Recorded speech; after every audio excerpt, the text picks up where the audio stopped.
Hey YouTubers, Raven here. Starfire. And tonight we'll be doing The Flash. Season 5, Episode 7, O Come All Ye Thankful. Yeah. So it was a Thanksgiving episode.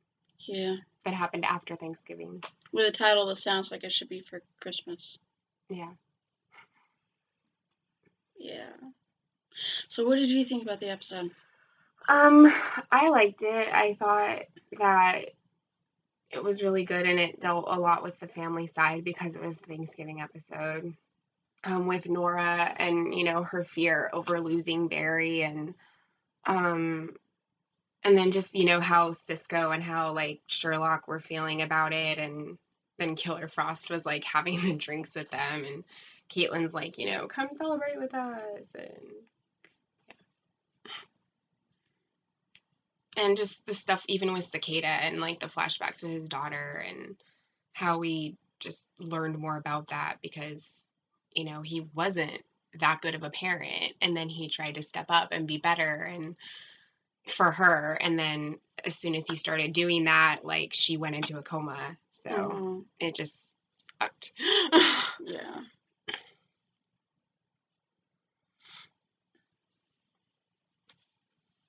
Yeah, I thought it was a good episode.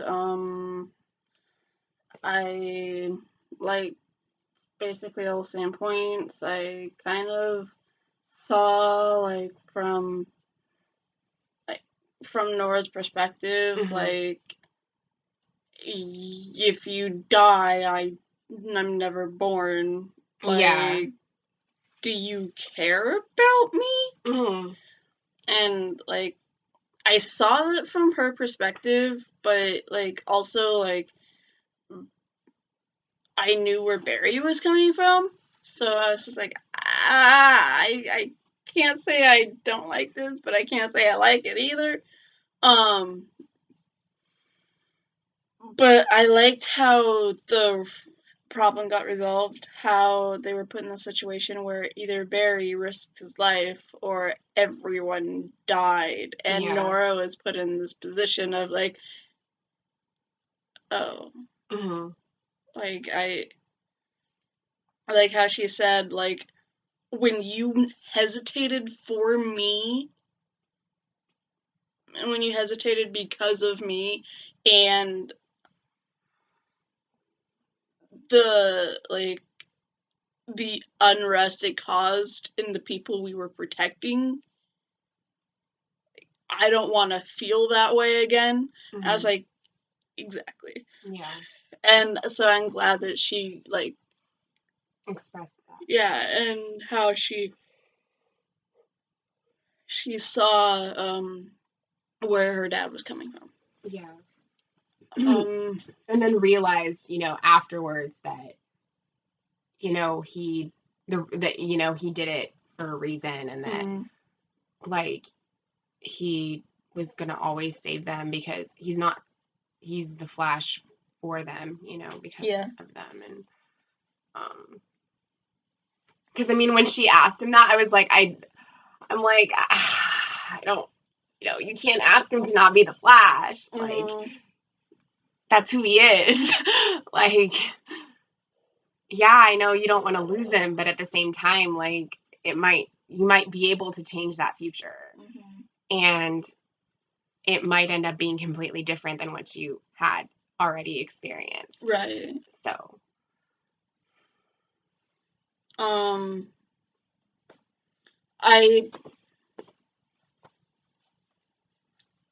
have to complain about something, don't I? And it's very easy to pick on what I'm going to pick on. In last week's episode, we were given the whole, if you use this brain thing, you'll be able to communicate, and the more you do it, the easier it'll be, and one day you'll be able to access Killer Frost without having to... That was last week, y'all. I realized that the show doesn't happen linearly, linearly. Yeah, my word's not working again. But Like, I realize it doesn't happen, like, on a weekly basis, and we see them at points during the year. Yeah. But I'm not ready to accept that it's been a couple months since last week. Yeah. And even a couple months, she should not be able to access Killer Frost like that. Yeah.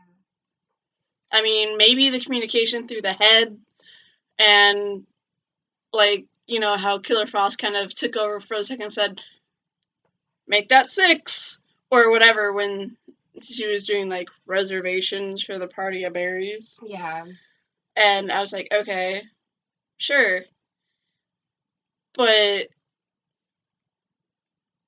the ending, where she just went full on Killer Frost without trying, like, I realized that it's Killer Frost, like, forcing herself out, but there's a wall there that kept Killer Frost down, so she shouldn't be able to break it by herself. Yeah. And I mean, obviously, Caitlin wasn't trying to let her out. So it's not okay for you to F up like that. I mean, it did seem rather quick that she already knew how to talk to her without having to use that. Let alone having Killer Frost just take complete control over her at the end of the episode. Yeah. Like, I was full on ready and willing to ride this out for her to finally be able to work up the ability to access her like this.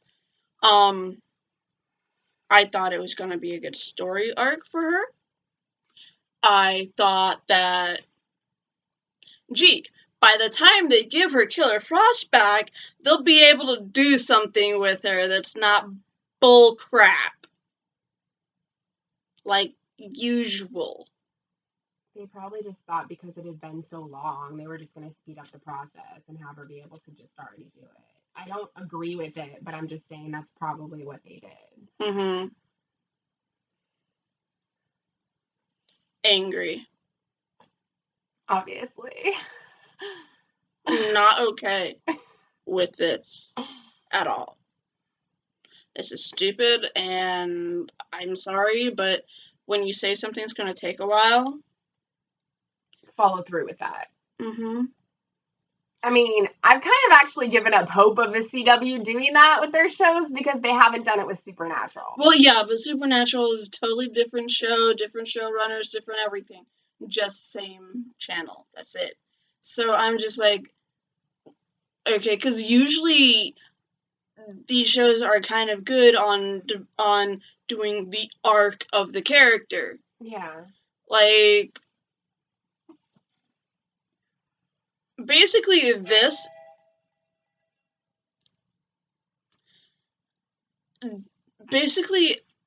doing this with Caitlin is like saying that, oh yeah, no, Jax and Stein were able to create this. They had no problems. They met each other in one episode to become Firestorm, and in the next episode they were melding perfectly. That's what this basically that's the thing that they just did. Well, maybe they don't have time to write it out. Maybe they just want her to already like be able to communicate with her for the purposes of forwarding the story. I mean, I don't agree with how it happened, but I mean, they have their reasons for doing it, stupid as they are. So, you know. Yeah.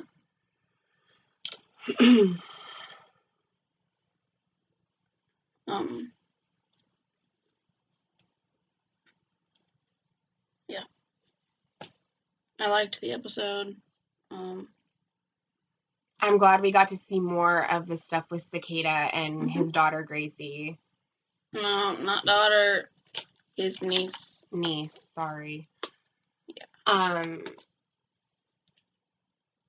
That's why I was confused at first when, like, they said something with his sister, and then they showed the girl, and I was like, wait, what?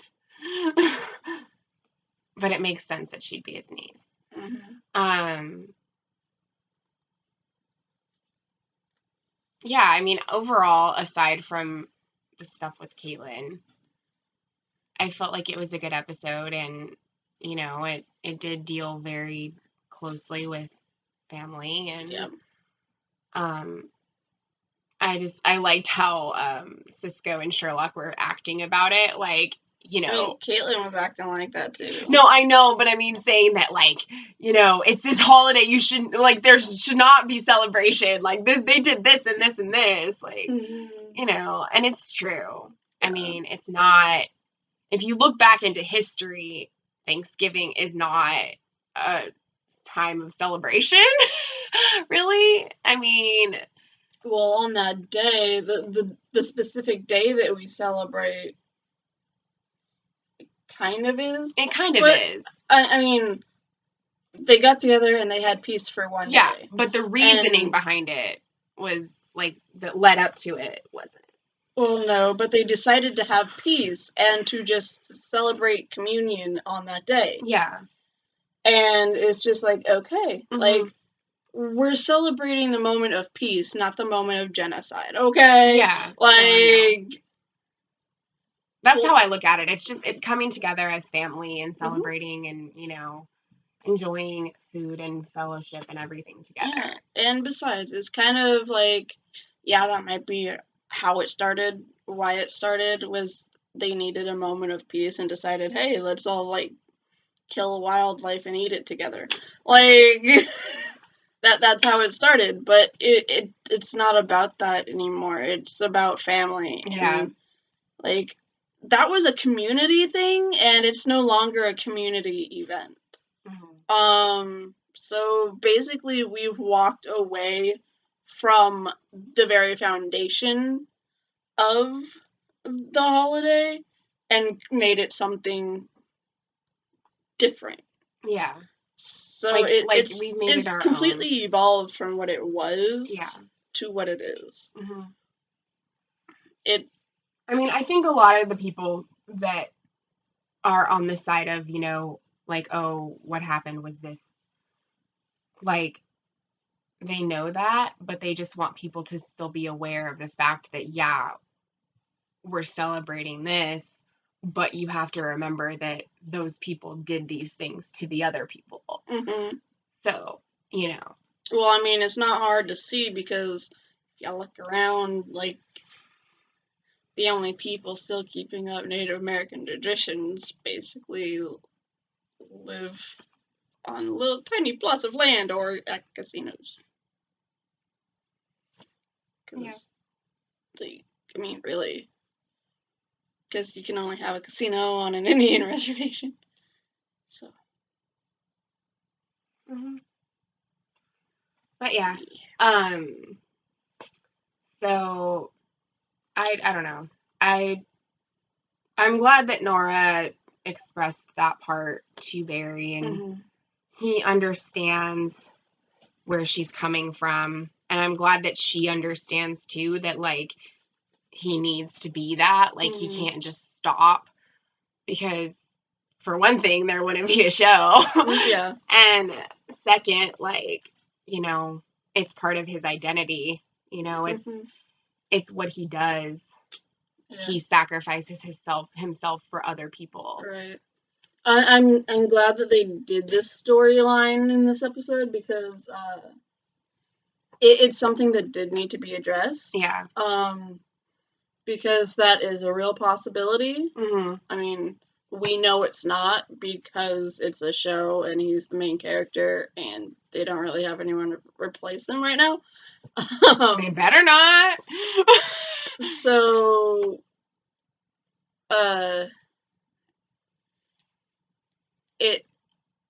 we know that it can't happen, but at the same time, like, the characters in the world that they've built don't know that. So it was good to see that the character go from, like, this, oh my gosh, my dad's a superhero, he's so amazing, to he could die at any moment and I would never be born. Right. She could quite literally Marty McFly herself Out of existence. Yes. So it's a big thing. I mean, if she had siblings, all she would need is that picture, and if it showed them starting to erase, it would mean that she'd have to be really quick about getting her parents together, or she would not be alive. Yeah, or, you know, the Charmed thing, where the body starts to disappear. Yeah. And, like, slowly becomes part of the spirit's world. Yeah. I mean, you know, Barry and Iris are already together, so that wouldn't really, like... But I just mean, like, in terms of, she'd have to do something in order to stop him from dying so that she would exist. Yeah. So. Yeah.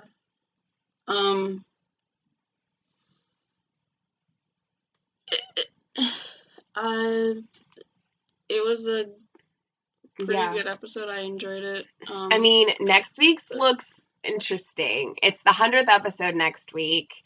Time travel. Yeah, he's going back to the past. To stop Cicada from ever being created. Yeah, which, I don't know if he can do it. I mean, there's this whole, gee, maybe go back to the night of... The particle accelerator. No.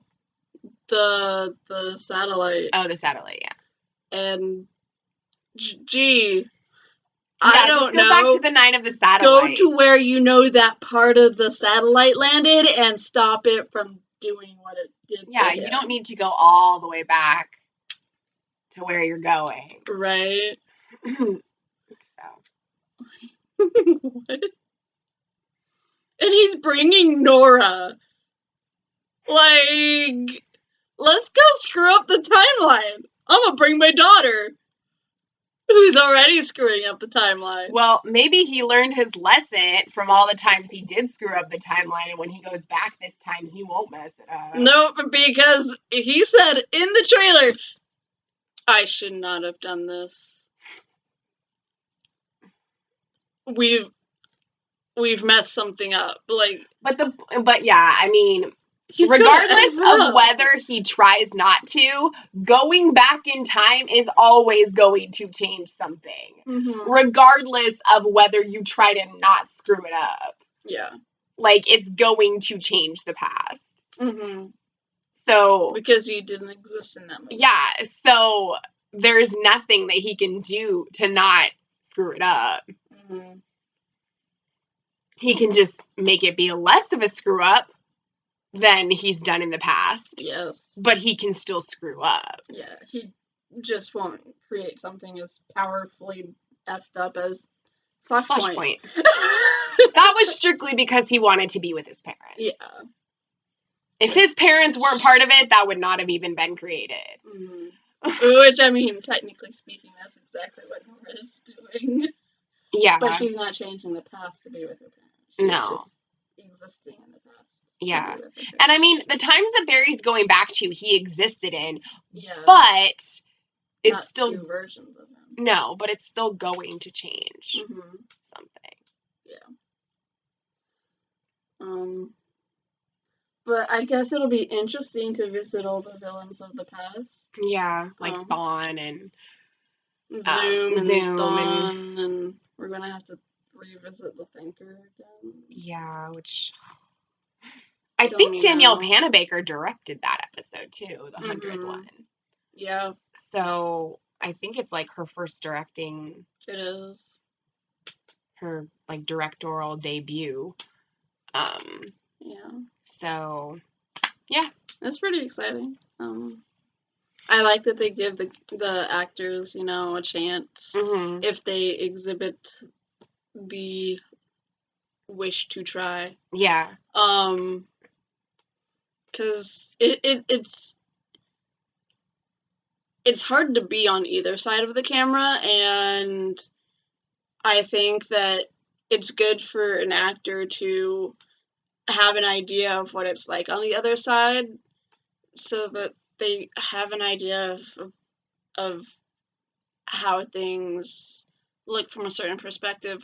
Maybe that way when they do their own thing, like when they do improv, it might come across a little better because they have more of an understanding of what might look good in this moment because they know how to see it through the lens of the director. So it's a good idea. I mean, there's a lot of actors who branch out into directing. So, and then the following week is the crossover. Yes, which I am wholeheartedly excited about. The preview for it that we saw tonight looks so weird with Ollie in the Flash suit. Are we gonna live stream that? We did the other times, didn't we? Did we?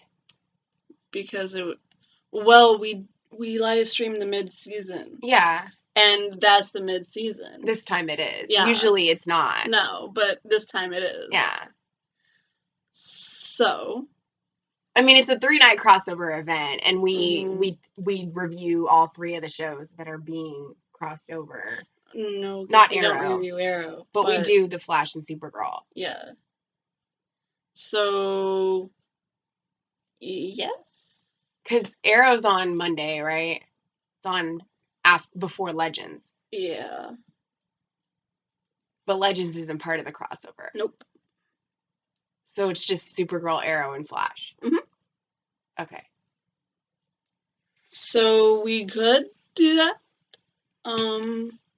We'll probably at least do Supergirl and the Flash. Yeah. If we do Arrow, then we'll let you know next week. Yeah. We'll talk about that. I don't know. I don't feel like you have to watch the Arrow episode to understand it. It's going to be Barry as Arrow. But it's going to be Barry as Arrow and Woman. Okay. That woman is going to show up on the Arrow episode. Okay, so we need to do... because in the preview, they showed Barry as Oliver saying that about her. And Arrow is the more Batman-like show of the superhero shows. So it would make sense that she would appear on Arrow versus the other 2 shows. Right. Yeah. So, yeah. We'll probably do all 3 nights because, I mean, we review Mondays anyway. Exactly. We just don't do Arrow. We do Legends. Yeah. So we'll just live stream the Arrow, and then we'll watch Legends and review that. Yeah. So, yeah. You guys got that to look forward to. On the spot, you just saw us do it. Boom. We have made it official. 3 nights in a row live streaming. Because we don't dislike our lives much at all. I don't know how many of the viewers of our live streams even watch Arrow anymore. Well, it's not even really an Arrow episode. Yeah. So it's a crossover, which is vastly different, and it's also going to have Barry instead of Ollie. Yeah. As Ollie. Which is so weird. I can't. Like, it's so weird to see Oliver in the Flash suit. So, I'm just wondering, does this mean that Barry's parents, instead of making a kid that grew up to look like Barry, made a kid that grew up to look like Ollie?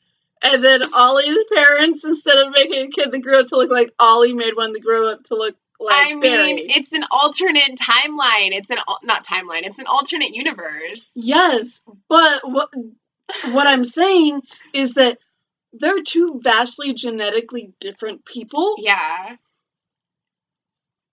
So how did Nora and the dad make that version of Barry? I don't know. And then the dad and I can't believe I'm forgetting her name. Oliver's mom make this version of... I don't remember her name either. But, you know what I'm saying? Yeah. Like, how do 2 people go through that and then make Oliver? It's not going to be super weird for me seeing Barry and Felicity in the Arrow, just because, like, they kind of, like... The mesh. Yeah, because they kind of were like friends already and kind of like had that connection. Right. So you could see them more being together than I can see Oliver and Iris being together. Oh yeah, I can't, like, that's the part that weirds me out the most. For me, like, Barry and Felicity makes sense being together. Like, I can deal with that. Yeah. But Oliver and Iris, I can't deal with that. No, I can't. I can't. Like, that whole thing, like, that whole time, anytime there are scenes with them, I'm just, or she's, like, saying, I love you, and it's him, I'm just like, I can't. Why? It kills me on the inside. Like, I can't deal with it. I think it's also, too, just because, like, ever since she said she thought Oliver was, like, really hot in that other crossover thing, I'm just, like, kind of like, no, you know, you need to be with Barry, not Oliver. Yeah. And I know he's Barry in that universe, but it's not the Barry we know. It's not Barry. It's not Barry. It's Oliver Queen. So yes, you'll probably see us cringing a lot. I wonder if that was difficult for Candace Patton, like when she had to do those scenes and pretend that he was Barry. Like, I don't know. Oh, I should probably tweet about it. Yeah. So yeah. But or maybe she always wanted to work with Stephen Amell, and now she's getting the chance. I don't know.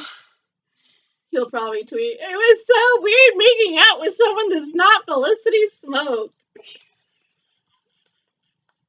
Okay. Unless it's his wife. What? I said Felicity Smoke. I didn't say the actor's name. I'm just kidding. Yeah. But yeah. Yeah. Yeah. Yeah. I don't have anything else. We get next week time travel shenanigans, and then the week after we get Elseworld stories and Batwoman. We do. Makes me happy. So is Legends having its fall finale the same week as the crossover then? Yeah. I don't know. Okay. We'll have that information next time. Okay. So, yeah. Until next time, keep believing in the impossible.